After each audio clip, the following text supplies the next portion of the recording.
ক্যাম্পাসে, যে ক্যাম্পাসের মাঠেও আমি ঘুমাইছি। মানুষকে এইভাবে মারবে,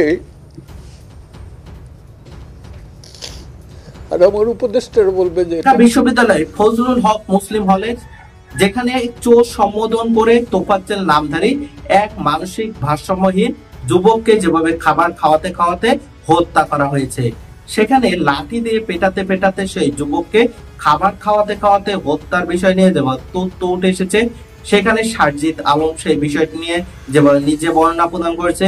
আপনাদের সামনে একটি ভিডিও ক্লিপ তুলে ধরবো, ভিডিওটি মনোযোগ সহকারে দেখতে থাকুন। মানুষ হয়ে একজন জীবিত মানুষকে যেভাবে হত্যা করা হয়েছে শুনলে আপনার নিজেরাই চমকে যাবে। চলুন সরাসরি মূল ভিডিওতে চলে যাই। আসসালামু আলাইকুম, নতুন একটি ভিডিওতে স্বাগতম। আমি সুনামান। আপনি যদি আমার চ্যানেলে নতুন হয়ে তখন অবশ্যই চ্যানেলটি সাবস্ক্রাইব করে পাশে থাকা অল নোটিফিকেশন বেল আইকনটি অন করে দিবেন। ইতিপূর্বে চ্যানেলটি সাবস্ক্রাইব করে থাকলে আপনাদেরকে অসংখ্য অসংখ্য ধন্যবাদ। ঢাকা বিশ্ববিদ্যালয় যেখানে উচ্ছৃঙ্খল কিছু ছাত্ররা যেভাবে মোবাইল চোর সম্বোধন করে তোফাজ্জল হোসেনকে ফজলুল হক মুসলিম হলে সেই ক্যান্টিনে যে খাবার খাওয়াতে খাওয়াতে যেভাবে তাকে পিটিয়ে হত্যা করে, মানসিক ভারসাম্যহীন সেই তোফাজ্জল যেভাবে হত্যা হয়েছে, সেখানে তাকে অচেতন অবস্থায় উদ্ধার করলেও তার মৃত্যুর বিষয় নিয়ে যেভাবে তথ্য উঠে এসেছে, চলুন সেই ভিডিও ক্লিপটি দেখে আসি, তারপর সে সম্পর্কে তথ্য। একজনকে সাসপেক্ট করা হয়, তো আসলে মানে কিভাবে সাসপেক্ট করা হয় যদি এটা আমাকে জিজ্ঞাসা করেন এটা আমি বলতে পারবো না। তো তারপর সন্দেহ করে তাকে নিয়ে আসা হয় আমাদের মেন বিল্ডিংয়ের গেস্ট রুমে। মেন বিল্ডিংয়ের গেস্ট রুমে যখন নিয়ে আসা হয় তারপর তাকে জিজ্ঞাসাবাদ করা হয় যে সে আসলে চোর কিনা। তো এক পর্যায়ে তার কাছ থেকে এরকম কিছু নিউজ আসে যে সে চুরি করেছে, এই জিনিসটা এক্স্যাক্টলি ঠিকঠাক মতো বলেনি, বাট কে চুরি করেছে এই ব্যাপারটা সে জানে, সে চোরকে বের করে দিতে পারবে, সে চোরকে মানে এই টাইপের মানে কিছু ইনফরমেশন দেয়। এই ইনফরমেশনগুলোর কারণে স্টুডেন্টরা ধরে নেয় সে হয়তো বা চোর, বা চোর না থাকলে তাদের গ্যাংয়ের কোনো একজন, এই টাইপের কোনো একটা মানে কিছু। তো তারপর তাকে অনেকে হাতও তোলে তার গায়ে। এক পর্যায়ে তাকে খেতে নিয়ে যাওয়া হয় আমাদের ক্যান্টিনে খাওয়ার পর তাকে আবার গেস্ট রুমে নিয়ে যাওয়া হয়। ওইখানে তাকে মোটামুটি বেশ ভালো ধরনের মারধর করা হয়। তো তারপর হচ্ছে খুব সম্ভবত রাত 11টার পর প্রক্টোরিয়াল বডি আসার পর আমাদের হাউস ডিটো যারা আছেন বা হল প্রশাসন, তারা হচ্ছে প্রক্টোরিয়াল টিমের কাছে দিয়ে দেন। প্রক্টোরিয়াল টিমের কাছে দিলে ওনার শাহবাগ থানায় নিয়ে যান। শাহবাগ থানায় নিয়ে যাওয়ার পর তারপর এখান থেকে ডিএমসিতে পাঠানো হয়। তো এখানে বলে রাখি যে অনেক মিডিয়াতে বলা হচ্ছে যে হল থেকে মৃত অবস্থায় ওনাকে বের করা হয়েছে, বাট এই নিউজটা সত্য না। যখন হল থেকে বের করে তখন হচ্ছে উনি জীবিত ছিলেন।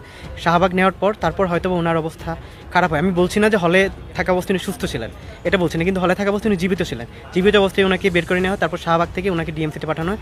ওইখান থেকে ডক্টর তাকে ডেড ডিক্লেয়ার করেন। আমি না, বাইরের কেউ না, অবশ্যই হলের কেউ, বাইরের কেউ থাকতে পারেন, বাট হলের কেউ ছিল রেজিস্টার সাথে। আমি এক্স্যাক্টলি এটা দেখি নাই, তো একটা ফ্লোরের মধ্যে ছিল, মানে কেউ ঢুকতেছে কেউ বেরোচ্ছে এরকম একটা ব্যাপার ছিল। সব মিলে হয়তো বা 100+ হওয়ার কথা। রুমে গেছি, যাওয়ার পরে আমি স্যারদের সাথে একটু আলোচনা করলাম। আমরা আমাদের সাথে আরও 2-3 জন বন্ধু আলোচনা করার পরবর্তীতে আমরা গিয়ে দেখি চুরের কাছে গেলাম। চুরের কাছে যাওয়ার পরে আমরা দেখলাম চুরের মোটামুটি রক্ত বেরোতেছিল এবং একটু জখম অবস্থা। তারপরে পরবর্তীতে আবার বিকালের দিকে নাকি আবার খেলার মধ্যবর্তী কিছু স্টুডেন্ট হচ্ছে জিজ্ঞাসা করতেছিল, এই ভাই আপনার এই যে যাকে চোর হিসাবে কনসিডার করা হয়েছে, এই ভাই আপনার কোন জায়গা থেকে আসছেন, কি আসল বিষয়। তারপরে উনি বলতেছিল যে উনি হলেন না, উনি বহিরাগত। তারপরে এইভাবেই সন্দেহ করে আসলে ওনারে আটকানো হয়েছিল। 9:40-45-এর দিকে আসছিলাম। হ্যাঁ, ওই সাথে দেখি ও জখম অবস্থায় আছিল, মোটামুটি পাওয়ার দিক দিয়ে অনেক, এই যে দাগগুলি যেটা আসলে ভাইরাল হয়েছে এরকম অবস্থায় ছিল, রক্ত বেরোতেছিল। ওই জায়গায় পাওয়ার মধ্যে কাপড়টা বান্ধা ছিল। তখন আপনাকে হসপিটালে নিয়ে চেষ্টা করেন না, ওই জায়গায় প্রক্টোরিয়াল টিম ছিল এবং আমাদের মধ্যে তাদের হাতে তুলে দেওয়ার একটা সিদ্ধান্ত হয়েছিল। 8টার দিকে এরকম হবে, 8টার দিকে হচ্ছে তাকে মেন বিল্ডিংয়ে নেওয়া হয়। এরপর কিছু জিজ্ঞাসাবাদের পরে তাকে খাওয়া দাওয়া করানো হয়, আপনারা হয়তো ছবি দেখছেন। তো এরপরে হচ্ছে মানে আমি যদিও ওই সময় উপস্থিত ছিলাম না, কিন্তু আমার জানা মতে এতটুকু হয়েছে। এরপর ওইখান থেকে সবাই হচ্ছে মানে এক এক সময় এক এক কাজের মধ্যে যুক্ত ছিল, কারণ এক এক সময় এক একজনের খেলা ছিল, সবাই খেলতে যাচ্ছিল, আবার উপরে খেলা ছিল এখানে দোতলায়। তো কেউ আসলে পুরোপুরি সময় তার সাথে ছিল এরকম আমার জানা নেই। তো এখান থেকে তাকে এক্সটেনশন, আমাদের মেন বিল্ডিংয়ে এক্সটেনশন বিল্ডিং আছে, তো এক্সটেনশন বিল্ডিংয়ে ওইখানে কিছু স্টুডেন্ট হচ্ছে নিয়ে যায় এবং ওইখানেই সম্ভবত সবচেয়ে বেশি তাকে আঘাত করে। এরপর আমি যেখান থেকে দেখছি সেটা হচ্ছে আমি 9:55-র দিকে আমি হ্যাঁ রাত 9:55 দিকে আমি হচ্ছে মানে খাইতে যাই। তো যখন খাইতে যাই তখন হচ্ছে মেন বিল্ডিংয়ের ওইখানে ওই যে চোর হচ্ছে যাকে মানে সাব্যস্ত করা হচ্ছে বলে উনিও সহ ওইখানে প্রক্টোরিয়াল টিম ছিল। প্রক্টোরিয়াল টিমের আমি গাড়ি দেখছি। এরপর আমি হচ্ছে ওইখানে খাওয়া দাওয়া করে নামাজ পড়তে গেছিলাম। নামাজ পড়ে আবার যখন আসি তখন প্রক্টোরিয়াল টিম ছিল। হ্যাঁ আমি ব্লাড দেখেছি, আমি পায়ে হচ্ছে তার ব্লাড ছিল ওইখানে হচ্ছে। ফার্স্ট টাইম আমি চিন্তা করতেছি এই দেশটা বোধহয় থাকার অযোগ্য হয়ে গেছে। এই ছেলেটাকে আমি চিনতাম ব্যক্তিগতভাবে, এবং সকালে দেখার পরে আমার সেই মন মানসিকতা কোর্ট করব এটা নাই। একটা অ্যাবনর্মাল লোক, অপ্রকৃতস্থ মানুষ, যার প্রতি আমরা সহানুভূতি দেখাবো, তাকে ভাত খাওয়াইয়া, কতখানি ঠান্ডা মাথার কাজ, ভাত খাওয়াই পিটে মারবো, এটা তো অচিন্তনীয়। এই বর্বরতা ঢাকা ইউনিভার্সিটির মতো যদি ছেলেরা করে, তার যাওয়ার জায়গাটা কোথায়? যেইখান থেকে 52-র ভাষা আন্দোলন, 69-এর আন্দোলন, 71 স্বাধীনতার পতাকা, স্বাধীনতার ইস্তেহার, সব কিছু হইল সেই ইউনিভার্সিটি ক্যাম্পাসে, যে ক্যাম্পাসের মাঠেও আমি ঘুমাইছি। একটা মানুষকে এইভাবে মারবে, আর আমার উপদেষ্টারা বলবে যে এটা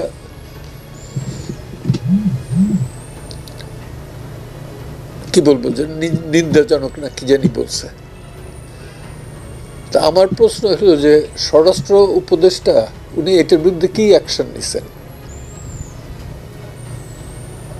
আজকে বাংলাদেশে 30 থেকে 35টা মব জাস্টিসের এই ঘটনা ঘটছে। যদি না আনেন তাহলে ওনার উচিত পদত্যাগ করা। লজ্জা থাকলে পরে বিন্দুমাত্র পদত্যাগ করা উচিত, এবং জনগণের কাছে হাত জোর করে মাপ চাওয়া উচিত। 71-এর পরও এরকম মব জাস্টিস হয় নাই। একটা মব জাস্টিস হইতেছিল ওই ঝেনু কি পুস্তিকা, কাজী আনোয়ার হোসেন, ডক্টর কাজী মোতার। আপনার সম্পূর্ণ ভিডিও ক্লিপ দেখলেন। একজন মানুষ হয়ে অন্য একজন মানুষকে যেভাবে লাঠির আঘাতে পিটিয়ে জীবিত অবস্থায় হত্যা করা হলো, সেখানে মানসিক ভারসাম্যহীন সেই যুবক তোফাজ্জেল যেভাবে খাবার খেতে খেতে নিজের মৃত্যু দেখেছে, সেখানে সেই যুবকরা যারা এই কাজটি করেছে তাদের আইনের আওতায় আনার জোর দাবি জানাচ্ছি। সেই সম্পর্কে আপনাদের তথ্য মন্তব্য কমেন্ট বক্সে জানাবেন। সকলে সচেতন থাকবেন, পরিবার নিয়ে ভালো থাকবেন, সুস্থ থাকবেন।